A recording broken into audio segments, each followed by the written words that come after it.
Bonjour à tous, bienvenue de nouveau sur la chaîne. Je suis tellement heureux de vous avoir ici aujourd'hui, car nous allons plonger dans le fascinant univers de Max Weber, l'un des penseurs les plus influents dans les domaines de la sociologie, de la philosophie et de la théorie sociale. Les idées de Weber ont façonné non seulement notre compréhension de la société, mais aussi notre manière d'aborder des concepts comme le pouvoir, l'autorité et la modernité. Mais pourquoi son travail est-il encore pertinent aujourd'hui, et comment ces idées ont-elles remis en question notre vision du monde qui nous entoure? Eh bien, c'est exactement ce que nous allons explorer dans cette vidéo. Allons-y, Max Weber est né en 1864 en Allemagne, à une époque de grands bouleversements sociaux et politiques. Homme aux multiples talents, Weber n'était pas seulement un théoricien social, mais aussi un historien, économiste et philosophe. Bien qu'il ait été profondément impliqué dans les courants intellectuels de son époque, il est principalement connu pour ses contributions révolutionnaires à la sociologie.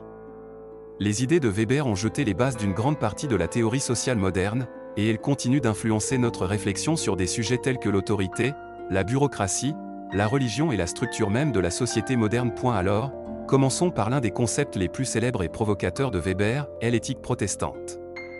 Cette idée est sans doute l'œuvre la plus connue de Weber, et elle propose une vision unique de la relation entre religion et capitalisme. Dans l'éthique protestante et l'esprit du capitalisme, Weber explore comment les croyances religieuses, particulièrement celles issues du protestantisme, ont contribué à l'émergence du capitalisme moderne. Il s'intéresse en particulier à la branche calviniste du protestantisme, qui a exercé une forte influence sur les sociétés d'Europe occidentale. Le concept central que Weber discute est celui de la prédestination. Selon la théologie calviniste, seules quelques personnes étaient choisies par Dieu pour le salut, et les autres étaient damnées. Or, cette croyance avait un effet secondaire intéressant. Les calvinistes croyaient qu'ils devaient démontrer leur statut d'élu par leur travail acharné, leur discipline et leur frugalité.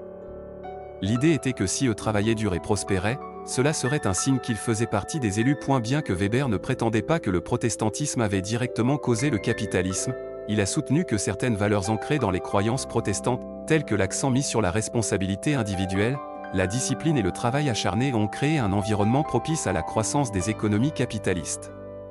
En gros, ces valeurs ont donné naissance à une culture qui privilégiait la rationalisation, l'efficacité et la productivité, et des qualités qui allaient plus tard devenir centrales dans les pratiques capitalistes. Pour Weber, cela allait au-delà d'une simple influence religieuse, c'était un changement culturel qui a jeté les bases d'un nouveau système économique, fondé sur l'efficacité et la maximisation des profits. Ce que Weber a démontré, c'est comment les idées, les croyances et les valeurs peuvent façonner la structure même de la société et de l'économie de manière qui ne sont pas toujours évidentes. Maintenant, si nous voulons comprendre l'approche de Weber en matière de théorie sociale, il faut parler de l'un de ses concepts clés, le Verstehen. Le mot allemand Verstehen se traduit approximativement par compréhension, mais Weber l'utilisait dans un sens beaucoup plus profond. Il soutenait que, pour comprendre véritablement la société et le comportement humain, nous devons comprendre les significations subjectives et les motifs que les gens attachent à leurs actions. Contrairement à d'autres sociologues qui se concentraient principalement sur des faits objectifs et observables, ce que l'on appelle souvent l'approche positiviste, Weber croyait que la science sociale devait aller au-delà de la surface. Il pensait que nous ne pourrions jamais comprendre pleinement le comportement social si nous nous détachions simplement des expériences et des perspectives des personnes impliquées. En d'autres termes, pour comprendre les actions des gens, il fallait entrer dans leur tête, voir le monde à travers leurs yeux et interpréter leur comportement depuis leur propre point de vue. Cette méthode d'interprétation, comprendre le monde social à travers les significations que les individus attribuent à leurs actions, était un outil puissant pour Weber. Elle permettait aux sociologues de découvrir les forces profondes en jeu dans les interactions sociales et de mieux comprendre comment les structures sociales se sont constituées. En se concentrant sur les aspects subjectifs et interprétatifs de la vie humaine, Weber soulignait que les êtres humains ne sont pas seulement des créatures passives affectées par des forces extérieures, mais des agents actifs qui donnent un sens à leurs actions. Weber a également apporté une contribution majeure à l'étude du pouvoir et de l'autorité. Il a identifié 3 types distincts d'autorité, chacun correspondant à une forme différente d'organisation sociale. Ces types sont l'autorité traditionnelle, l'autorité charismatique et l'autorité légale rationnelle. Chacune de ces formes joue un rôle crucial dans la façon dont le pouvoir est distribué et exercé dans la société. L'autorité traditionnelle repose sur des coutumes et des traditions bien établies. Pensez aux monarchies ou aux systèmes féodaux, où l'autorité se transmet de génération en génération et repose sur des pratiques anciennes. Le deuxième type, l'autorité charismatique, provient des qualités personnelles d'un individu et des leaders qui inspirent loyauté et dévouement grâce à leur personnalité magnétique. Un exemple de cela pourrait être des figures comme Martin Luther King Jr. ou même des leaders politiques contemporains qui s'appuient sur leur charisme pour obtenir du soutien. Enfin, Weber a introduit le concept d'autorité légale rationnelle, que nous voyons le plus souvent dans les systèmes bureaucratiques modernes. Ce type d'autorité est fondé sur des lois et des règles établies, et non sur des relations personnelles ou des traditions. Par exemple, l'autorité des fonctionnaires gouvernementaux ou des dirigeants d'entreprises ne repose pas sur qui ils sont personnellement, mais sur les règles et les cadres juridiques qui leur permettent de prendre des décisions. Weber s'intéressait particulièrement à la manière dont les sociétés modernes évoluaient vers une autorité légale rationnelle, avec des organisations bureaucratiques jouant un rôle de plus en plus central.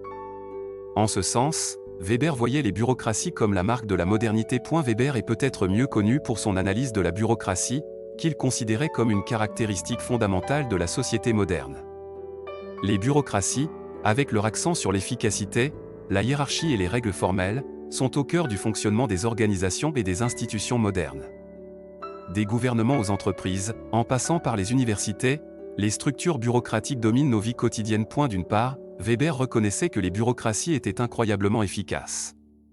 Elles rationalisaient les processus, garantissaient la cohérence et permettaient une coordination à grande échelle. Cependant, il voyait aussi un côté plus sombre à ce processus de rationalisation. Les bureaucraties peuvent déshumaniser les individus, les transformant en simples rouages d'une machine, privés de leur individualité et de leur créativité.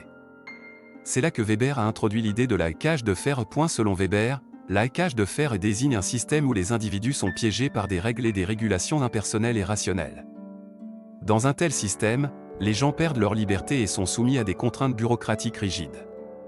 Weber avertissait que, bien que la rationalisation puisse rendre la société plus efficace, elle pouvait aussi conduire à l'aliénation et à une perte de sens dans la vie. Ce processus de rationalisation, où l'efficacité et la logique dominent chaque aspect de la vie, du travail à l'éducation en passant par le gouvernement, peut simplifier les choses d'une certaine manière, mais il risque aussi de dépouiller les éléments humains qui donnent à la vie sa richesse et son sens. Le travail de Weber a eu un impact énorme sur la sociologie, les sciences politiques, l'économie et de nombreux autres domaines. Ses idées sur la bureaucratie, l'autorité et la rationalisation continuent de façonner notre compréhension du fonctionnement de la société moderne. Mais plus que de contribuer au débat théorique, Weber a aussi posé des questions fondamentales sur l'avenir de la société.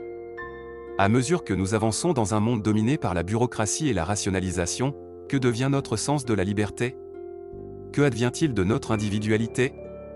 Le progrès de l'efficacité se fait-il au détriment de notre humanité? Ces questions, que Weber a soulevées il y a plus d'un siècle, sont tout aussi pertinentes aujourd'hui. Dans un monde où les systèmes bureaucratiques et les processus rationalisés continuent de se développer, les idées de Weber sur la cage de fer résonnent plus que jamais. Voilà donc un aperçu plus approfondi des contributions de Max Weber à la sociologie, à la philosophie et à la théorie sociale. Son travail sur l'autorité, la bureaucratie et la rationalisation a façonné non seulement la pensée académique, mais aussi notre compréhension quotidienne du fonctionnement des sociétés modernes. Si vous souhaitez comprendre les forces qui façonnent notre monde aujourd'hui, les idées de Weber sont un point de départ essentiel. Et si cette vidéo vous a été utile, n'oubliez pas de liker, de vous abonner et de la partager avec toute personne qui pourrait être intéressée par les idées de Weber. Et bien sûr, si vous avez des réflexions, des questions ou des commentaires sur son travail, n'hésitez pas à les laisser ci-dessous. J'adore avoir de vos nouvelles. Merci d'avoir regardé, et je vous retrouve dans la prochaine vidéo.